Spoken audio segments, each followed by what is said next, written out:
Assalamualaikum warahmatullahi wabarakatuh. Sahabat pustaka di mana saja berada, kita lanjutkan mereview buku Bung Hatta dan Pendidikan Karakter. Di akhir nanti juga ada pertanyaan untuk sahabat pustaka jawab di kolom komentar. Kami akan memilih satu jawaban yang berkualitas untuk mendapatkan satu buku ini secara gratis. Oleh sebab itu, ikuti review ini sampai akhir. Apa yang mau kita bahas? Kita akan membahas tentang karakter masa kecil Bung Hatta sampai menanjak remaja. Bung Hatta lahir di Bukit Tinggi 12 Agustus 1902, di kota yang sejuk, penuh kenangan dan catatan sejarah. Kota ini sejuk kenapa? Karena dipagari oleh 3 gunung. Ada Gunung Merapi, menjulang tinggi, ada Gunung Singgalang, dan ada Gunung Tandike. Oleh sebab itu, kota Bukit Tinggi juga kita juluki dengan kota Triarga. Karena alamnya yang dipagari oleh 3 gunung itu tidak hayal, tidak bisa disangkal bahwa kota Bukit Tinggi juga memiliki keindahan alam yang luar biasa. Sehingga dia dijuluki juga sebagai Sumatera Van Paris. Di tengah kota Bukit Tinggi berdiri dengan megah jam gadang. Jam yang besar sekali. Sepertinya mengingatkan kita tentang waktu dan kedisiplinan. Di depan jam gadang ada Istana Bung Hatta. Di dekat Istana Bung Hatta ada lagi monumen Bung Hatta.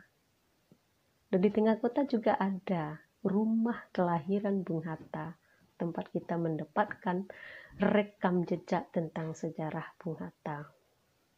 Di kota Bukit Tinggi juga ada perpustakaan Bung Hatta untuk mencerdaskan anak bangsa. Bukit Tinggi juga memiliki catatan sejarah penting di dalam kebangsaan kita. Karena Bukit Tinggi pernah menjadi ibu kota negara pada tahun 1948. Di kota yang penuh nuansa sejarah dan keindahan inilah Bung Hatta menghabiskan masa kecilnya. Bung Hatta kecil sudah terlihat memiliki karakter disiplin dan karakter yang jujur.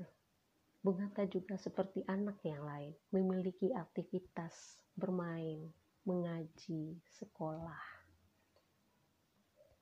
Tapi berbeda loh. Bung Hatta kecil sudah memiliki jadwal yang ketat dan terstruktur disusunnya sendiri.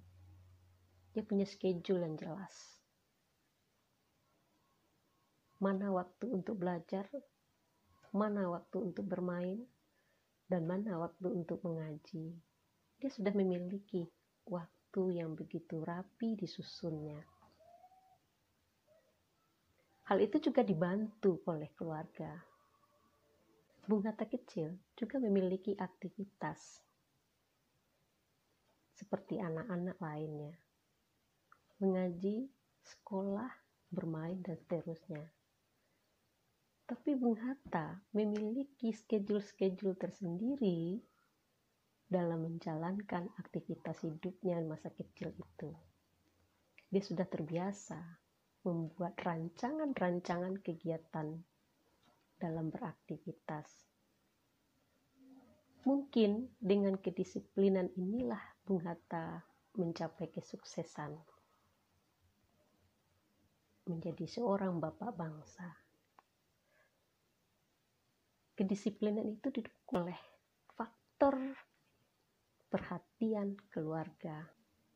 Bung Hatta dengan neneknya memiliki kesepakatan waktu-waktu tertentu. Jika Bung Hatta melanggar, maka ada sanksi untuk Bung Hatta. Ada cerita menarik tentang ini. Neneknya dengan Bung Hatta ada memiliki kesepakatan waktu bermain. Jika Bung Hatta melanggar waktu itu, maka ada sanksi untuk dia. Ketika Bung Hatta terlambat pulang bermain, tidak sesuai dengan waktu yang telah disepakati, neneknya memberikan sanksi terhadap Bung Hatta. Sanksinya menarik. Neneknya membuat di belakang rumahnya sebuah lingkaran di tanah.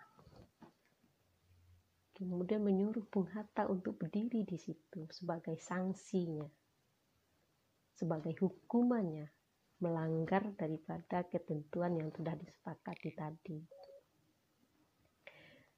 Dengan senang hati, dengan sukacita, Bung Hatta melakukan itu, rela dihukum dan berdiri di tengah lingkaran itu sesuai dengan perjanjian karena dia melanggar agreement tadi.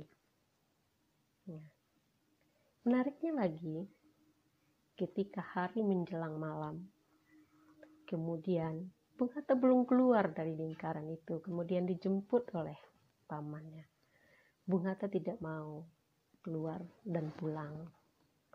Dia ingin dijemput oleh neneknya, membuktikan bahwa dia menerima hukuman itu sebagai bentuk pertanggungjawabannya yang telah melanggar persetujuan dan kesepakatan tadi.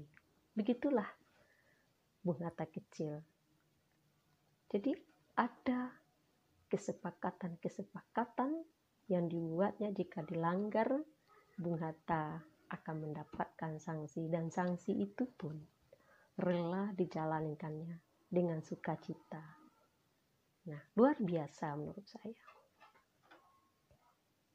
Mungkin karakter-karakter yang dipelihara oleh Bung Hatta yang kecil ini menjadi modal bagi Bung Hatta menapaki masa depannya. Ternyata iya, Bung Hatta yang disiplin menjadikan Bung Hatta orang yang sukses, menjadikan Bung Hatta sebagai bapak bangsa yang perlu ditiru tentang hal ini. Selanjutnya, memasuki masa menjelang remaja. Setelah selesai sekolah dasar, setingkat sekolah dasar di Bukit Tinggi, Bung Hatta harus hijrah ke Kota Padang, meninggalkan keluarga besarnya untuk melanjutkan sekolah yang lebih tinggi. Di Kota Padang inilah Bung Hatta menyalurkan hobinya bermain bola. Dia masuk pada sebuah klub bola atau kesebelasan. Namanya adalah Swallow. Kesebelasan ini berlatih setiap sore. Bung Hatta setiap jam 5 sore itu sudah berada di lapangan. Jika kawan-kawannya belum datang, Bung Hatta bermain sendiri, menendang bola di lapangan itu, dan berlatih sendiri, menyepak bola, mengantarkan bola itu sampai gol ke gawang. Bung Hatta di kesebelasan Swallow ini ditunjuk sebagai bendaharanya untuk memegang uang. Karena kawan-kawannya sudah tahu bahwa Bung Hatta itu orang yang disiplin dan jujur. Dia ditunjuk untuk memegang uang tersebut. Tapi tidak hanya sekedar memegang uang. Uang itu digunakan Bung Hatta untuk kemajuan sepak bola. Misalnya, uang itu digunakan untuk beli peralatan, beli bola, dan seterusnya. Sehingga klub itu maju dan berkembang. Jadi, ketika Bung Hatta ditunjuk jadi bendahara itu, ada semacam benih-benih yang tumbuh di diri Bung Hatta. Benih apa? Benih berorganisasi. Nah, benih-benih organisasi ini mekar di remaja.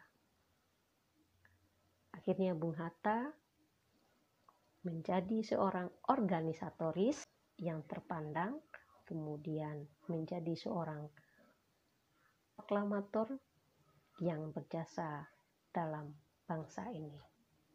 Jadi apa artinya semuanya? Jadi Kesuksesan itu jelas ditentukan oleh adanya kedisiplinan, kejujuran.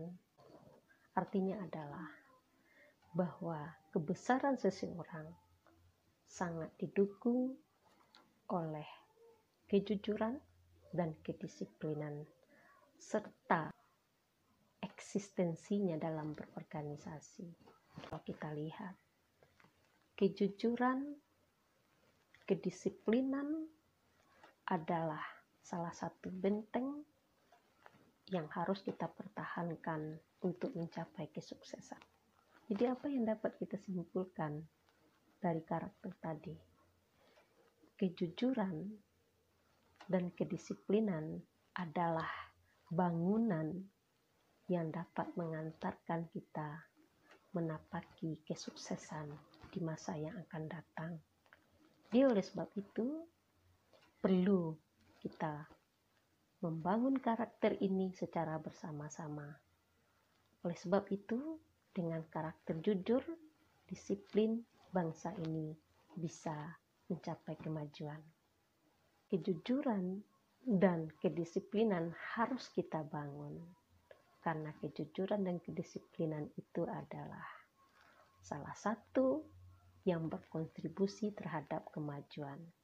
Oleh sebab itu, mari kita bangun karakter itu secara bersama. Seperti yang saya janjikan tadi, ada pertanyaan untuk sahabat Pustaka Jawab. Apa itu pertanyaannya? Mengapa kita harus jujur dan disiplin? Nah, demikianlah revisi kita pada hari ini. Jika ada manfaat, silahkan di like and di subscribe serta di share. Assalamualaikum warahmatullahi wabarakatuh.